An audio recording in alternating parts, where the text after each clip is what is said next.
কাজল একটি মডার্ন মেয়ে। একটি বাগানে অপেক্ষা করছে সবুজের জন্য। অনেক সময় দাঁড়িয়ে আছে, সবুজ এখনো আসছে না। রেগে সাপের মতন ফুলতে লাগলেন। এর মাঝে পিছন থেকে সবুজ এসে দাঁড়ালেন। কাজল সবুজকে দেখে বলতে লাগলেন, তোমার জন্য সেই কখন থেকে দাঁড়িয়ে আছে, আমার পা ব্যথা হয়ে গেছে, আর এখন তোমার আসার সময় হলো। জবাবে সবুজ বললেন, তোমার জন্যই তো আমার দেরি হলো। তুমি বলেছ আজ তোমাকে 25,000 টাকা দেওয়া লাগবে। আরে বাবা, আমার কাছে টাকা থাকলে আমি কি আর দেরি করে আসতাম? অবশেষে বাবার এটিএম বুথের কার্ড চুরি করে নিয়ে এসেছে। এখন ব্যাংকে গিয়ে তোমাকে টাকা উঠিয়ে দিব। শেফা এটিএম কার্ডের কথা শুনে খুশি হয়ে বললেন, তোমার বাবার ব্যাংকে কি মেলা টাকা আছে? জবাবে সবুজ বললেন, কত টাকা আছে জানে না, তবে 25,000 টাকা আমি তোমাকে উঠিয়ে দিতে পারবো। সবুজের কথা শুনে শেফা বললেন, আমি তোমার কাছে 25,000 টাকা চেয়েছি, আর তুমি আমাকে 25,000 টাকাই দেবে? একটু বেশি দেবে না? কাজলের কথা শুনে সবুজ বললেন, ঠিক আছে বাবা, চলো আগে এটিএম বুথে যাই, দেখি বাবার ব্যাংকে কত টাকা আছে। কাজল সবুজের হাত ধরে ব্যাংকের দিকে চলে গেল। সবুজ আর কাজল রাস্তা দিয়ে হেঁটে যাচ্ছে। ওই পথে আসছিলেন মিষ্টি। মিষ্টির সামনে দিয়ে সবুজ কাজলকে নিয়ে চলে গেল। মিষ্টি চিন্তা করতে লাগলেন, কাজল আপা আমার ভাইয়ের সাথে প্রেম করে, আবার এ ছেলের সাথে কোথায় যায়? আমার মাথায় তো কিছুই ঢুকছে না। এ ছেলের সাথে কি আবার প্রেম টেম করে নাকি? বিষয়টা তো আমার ভাইয়াকে জানানো দরকার। এই কথা ভাবতে ভাবতে মিষ্টি ওখান থেকে বাইরের দিকে চলে গেল। গুলজার মিয়া সবুজকে রাগারাগি করছে, তুই আমার অনুমতি ছাড়া এটিএম কার্ড থেকে 40,000 টাকা উঠিয়ে কি করছিস? সবুজ কোনো কথা বলছেন না। গুলজার মিয়া সবুজকে ইচ্ছে মতন গালিগালাজ করছে। সবুজ ভয় ভয়ে বলতে লাগলেন, বাবা, আমি একটি মেয়েকে পছন্দ করি। ওই মেয়ে মাঝে মাঝে আমার কাছে টাকা চায়। 2 দিন আগে আমার 25,000 টাকা চেয়েছিল।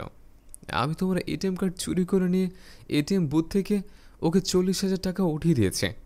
সবুজের কথা শুনে গুলজার চিন্তা করতে লাগলেন, আমার ছেলে এক মাইয়ের পাল্লায় পড়ে আমার ব্যাংক ব্যালেন্স সব শেষ করে দিচ্ছে। কোনো মেয়ে প্রেম করলে কারোর কাছ থেকে তো টাকা নেওয়ার কথা না। এই মেয়ে তো তাহলে ধান্দাবাজ। গুলজার মিয়া এসব কথা চিন্তা করে সবুজকে বললেন, ওই মেয়ের বাড়ি কোথায়, চিনিস? জবাবে সবুজ বললেন, চিনি। গুলজার মিয়া বলেন, ঠিক আছে, চল, আমি ওই মেয়ের সাথে গিয়ে সরাসরি কথা বলতে চাই। সবুজকে সাথে করে গুলজার মিয়া ওই মেয়ের সাথে দেখা করার জন্য ঘর থেকে বের হয়ে গেলেন। মিষ্টি বিছানায় শুয়ে আছে।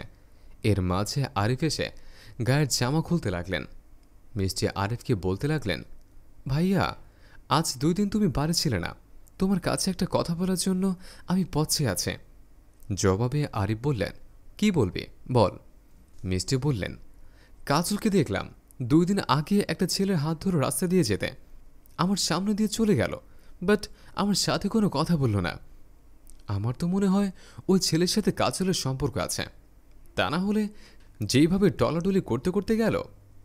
মিষ্টির কথা শুনে আরিফ চিন্তা করতে লাগলেন, কাজলকে আমি অনেক টাকা দিয়েছি, কাজল যদি আমাকে ছেড়ে অন্য ছেলের সাথে ঘোরাঘুরি করে তাহলে আমার টাকার কি হবে?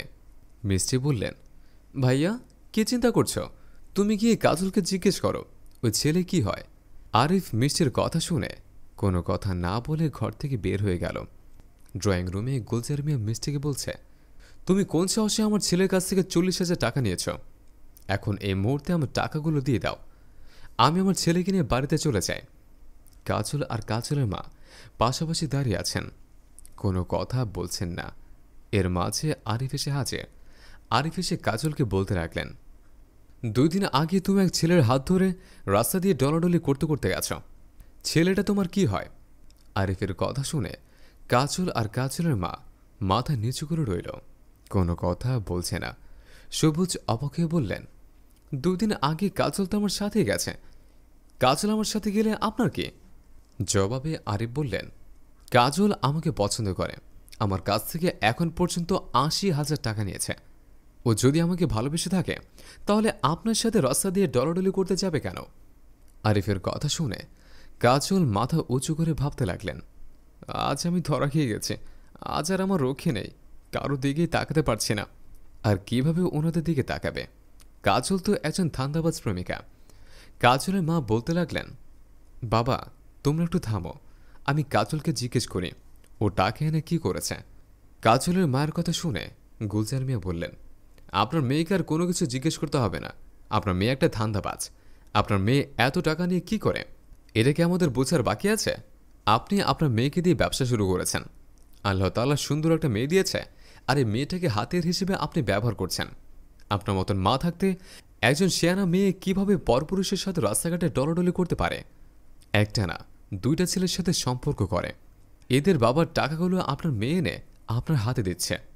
টাকাগুলো কি করছেন? তাড়াতাড়ি আমাদের টাকাগুলো ফেরত দেন, তা না হলে আপনাদের মা বেটিকে পুলিশে দিতে বাধ্য হব। গুলজার মিয়ার কথা শুনে কাজল আর কাজলের মা গুলজার মিয়ার পা জড়িয়ে ধরে ক্ষমা চাইতে লাগলো। বলতে লাগলেন, আসলে টাকা আমরা খরচ করে ফেলেছি, আমাদেরকে মাফ করে দেন। এমন ভুল আর জীবনও করব না। গুলজার মিয়া বললেন, আপনাদের ক্ষমা করলে আবারও আপনারা এই ব্যবসা শুরু করবেন। আপনাদের অবশ্যই একটা শাস্তি পাওয়া দরকার। এই কথা বলে গুলজার মিয়া পকেট থেকে মোবাইল বের করে থানায় ফোন দিলেন। বন্ধুরা, আমাদের এই গল্পটি যদি ভালো লেগে থাকে তাহলে অবশ্যই লাইক, কমেন্ট এবং শেয়ার করবেন। ধন্যবাদ।